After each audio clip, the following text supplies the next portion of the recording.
Assalamualaikum warahmatullahi wabarakatuh. Waalaikumsalam warahmatullahi wabarakatuh. Gue hanya memastikan saja jaringan internet Naura. Iya, Pak. Suara Pak Gun terdengar jelas? Jelas, Pak. Satu lagi Torik. Aman suara Pak Gun? Aman, Pak. Untuk itu silakan ketua kelas dipimpin doanya terlebih dahulu.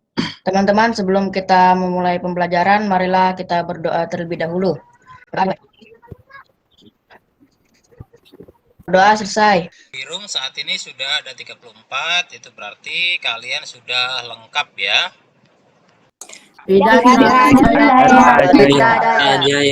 Pak Gun akan memulai pembelajaran pagi hari ini, tapi sebelumnya Pak Gun mau bertanya dulu, ada yang masih ingat pelajaran minggu lalu tentang apa? Kalau minggu lalu Pak, kita belajar tentang masuknya Islam ke Indonesia. Yang melalui perdagangan, ada yang melalui pendidikan, ada juga yang melalui pernikahan, ada kesenian dan politik Pak. Ada yang bisa nebak nggak kira-kira nih gambar yang dijadikan sampul depan presentasi Pak Gun ini kira-kira mana nih? Apa? Demak. Iya, sepertinya ikon ya, ikon Masjid Demak yang hasil akulturasi dari Islam dan Hindu gitu ya. Tujuan dari pembelajaran kali ini ya, yang mana tujuan pembelajaran kali ini yaitu nanti kalian akan mencari ya informasi ya, sehingga nanti kalian bisa merinci informasi, bisa mengidentifikasikan, bisa menampilkan bukti-buktinya, bisa membandingkan serta bisa menganalisis.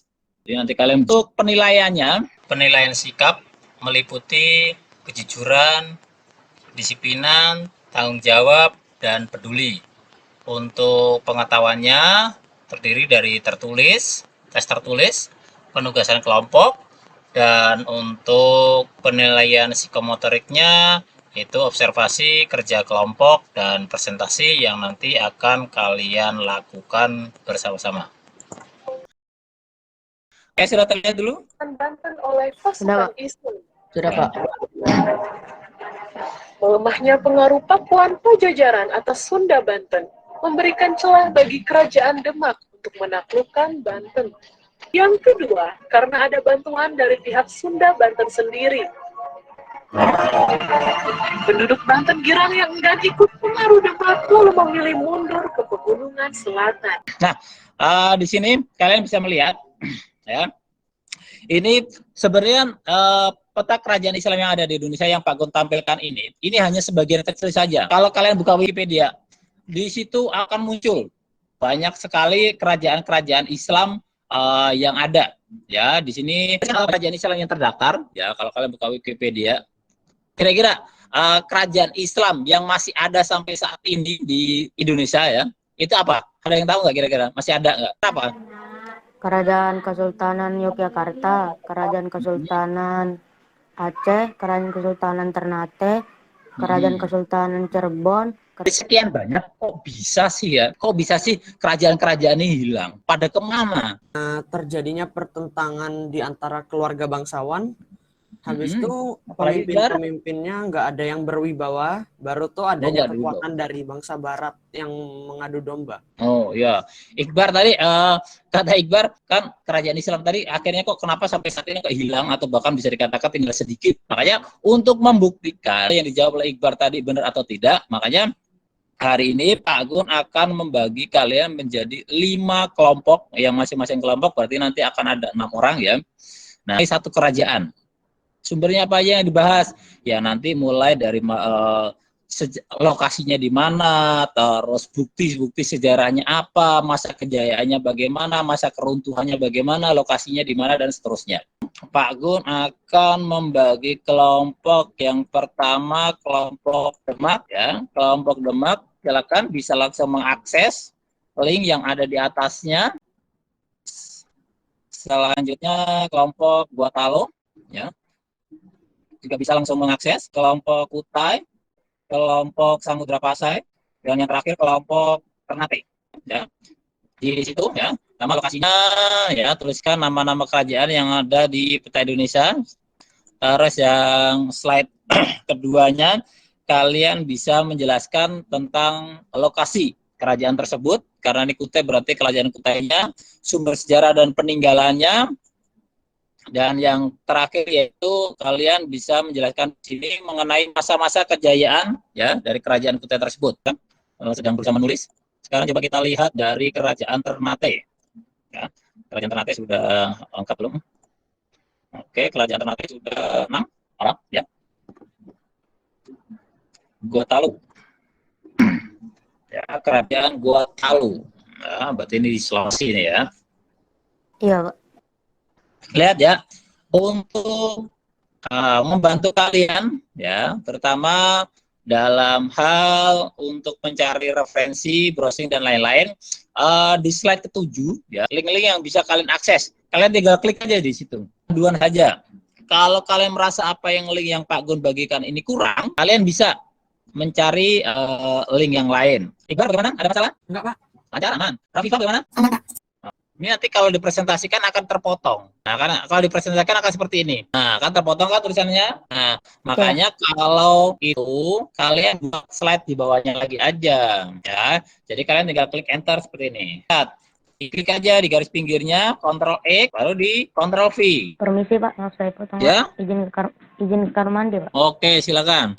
Atau kalian juga bisa ini untuk memudahkannya, coba kalian kasih gambar. Coba, siapa nih? Rafifah, coba kamu cari. Mau nyari apa, Rafifah? Tadi kan Istana Tamalate. Coba klik di explore di situ. Explore kanan bawah, Rafifah. Yang ada tanda bintang itu. Iya, Pak. Coba klik di situ, explore. Klik aja, tambahkan, tinggal tarik kan muncul, tinggal dikecilkan, tinggal ditarik sesuai itunya aja.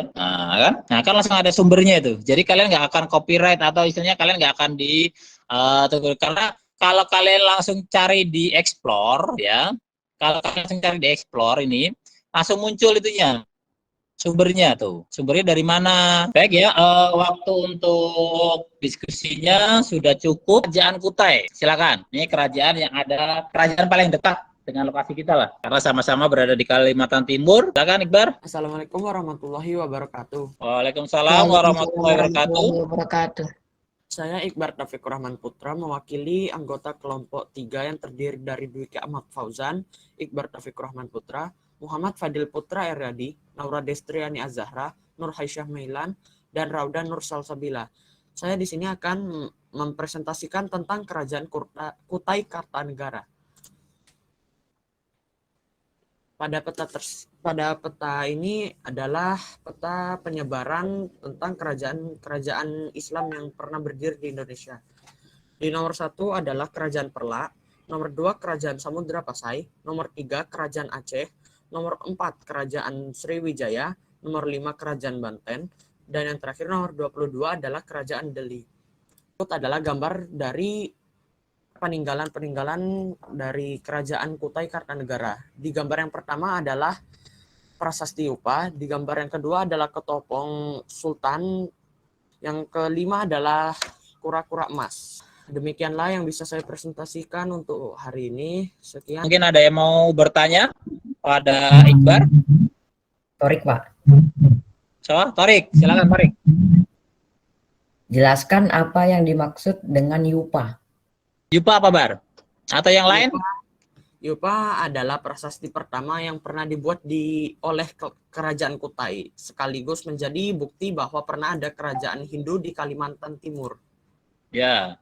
Berikutnya berarti Gua Talo, silakan Kerajaan Gua Talo. Siapa yang mau mewakili? Oke, sip, lanjut. Assalamualaikum warahmatullahi wabarakatuh.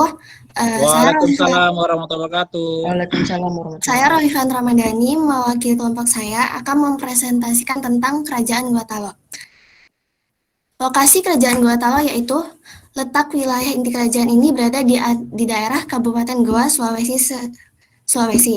Secara geografis, Sulawesi Selatan memiliki posisi penting karena dekat dengan jalur pelayaran perdagangan Nusantara. Pada akhir abad ke-16, Kerajaan Gua Talo memasuki masa Islam dan berubah menjadi kesultanan. Masa kejayaan kerajaan ini terjadi pada kepemimpinan Sultan Hasanuddin dan dijuluki ayam jantan dari timur. Kehidupan Gua Talo dipengaruhi blok barat. Dari situlah kepemimpinan Gua Talo makin melemah dan akhirnya runtuh perlahan. Sekian presentasi dari saya. Wassalamualaikum warahmatullahi wabarakatuh. Waalaikumsalam warahmatullahi wabarakatuh. Ya, terima kasih. Rafifah tadi sudah cukup bagus ya, sangat bagus dalam menjelaskan mengenai tentang kerajaan Gorontalo. Farid, Sulawesi mana? Bone. Oh, orang Bone. Sifu orang mana? Mamuju. Mamuju, Sulawesi Barat. Mamuju itu Pak Gun, maju mundur jurang. Iya, kelompok Demak, siapa yang mewakili? Saya, Pak. Hanin, oke, silakan. Hanin, Hari ini saya akan mempresentasikan tentang Kerajaan Demak. Saya mewakili kelompok saya, sumber sejarah dan peninggalan Kerajaan Demak. Demak pada awalnya merupakan daerah bawahan kekuasaan dari Kerajaan Majapahit. Daerah ini akhirnya diberikan kepada Raden Patah, seorang keturunan Rajapahit yang terakhir. Selanjutnya, masa kejayaan Kerajaan Demak. Kesultanan Demak berhasil mencapai puncak kejayaan pada periode pemerintahan Sultan Trenggono, masa-masa keruntuhan Kerajaan Demak. Kerajaan ini tidak berumur panjang dan segera mengalami kemunduran setelah mengalami perebutan kekuasaan di antara kerabat kerajaan. Begini saja presentasi yang bisa saya tampilkan. Terima kasih. silakan. Sarah, mau nanya apa ke kelompoknya Hanin? Apa bukti bahwa Kerajaan Demak berkembang dengan pesat di bawah pemerintahan Raden Patah? Ban, Sedayu, Jaratan, Gresik yang menjadi pelabuhan transistor. Baik, sebelum Pak Gun akhiri atau Pak Gun cukupkan, mungkin ada yang mau ditanyakan terlebih dahulu mengenai kerajaan-kerajaan Islam ini? Tidak ada, Pak. Tidak ada. Lihatlah, siapa yang bisa menyimpulkan dari apa yang sudah kita pelajarin pada pembelajaran IPS pagi hari ini? Kesimpulannya adalah kejayaan kerajaan Islam berlangsung antara abad ke-13 sampai 16 Masehi. Karena maraknya lalu lintas perdagangan laut dari Arab, India, Persia, Tiongkok, sehingga berbaur dengan masyarakat Indonesia. Kerajaan tersebut tersebar pesat di beberapa daerah di Indonesia. Ada di Sumatera, di Jawa, di Maluku, dan di Sulawesi. Runtuh-runtuhnya kerajaan-kerajaan tersebut itu karena adanya pertentangan di antara keluarga bangsawan tersebut. Baru ada kekuatan-kekuatan besar dari bangsa barat dan nggak ada yang ini, tidak ada pemimpin yang berwibawa. Di awal tadi Iqbar juga menjawab hal yang sama ya. Berarti setelah kalian tadi bersama kelompoknya tadi mencari informasi, mencari referensi, ternyata apa yang dijawab Iqbar di awal pembelajaran tadi terbukti ya, bahwasanya penyebab utama dari runtuhnya kerajaan-kerajaan Islam yang ada di Nusantara itu pertama memang terjadinya perebutan kekuasaan di lingkungan kerajaan. Sepertinya faktor yang paling dominan atau paling besar yaitu datangnya kekuatan baru, yaitu kekuatan asing yang berasal dari Eropa. Merefleksi atau pengen minta komentar kalian apa yang sudah kita lakukan dari jam 8 pagi tadi. Biasanya kita cuma meet atau nonton video atau ngerjain soal. Kita sekarang bisa kerja kelompok di Google Slide. Terus Paknya jelasinnya pelan-pelan, lebih mudah dipahami. Mungkin segitu aja. Nanti untuk pertemuan berikutnya nanti kita akan lanjutkan presentasi dari kelompok Ternate dan Samudra Pasai.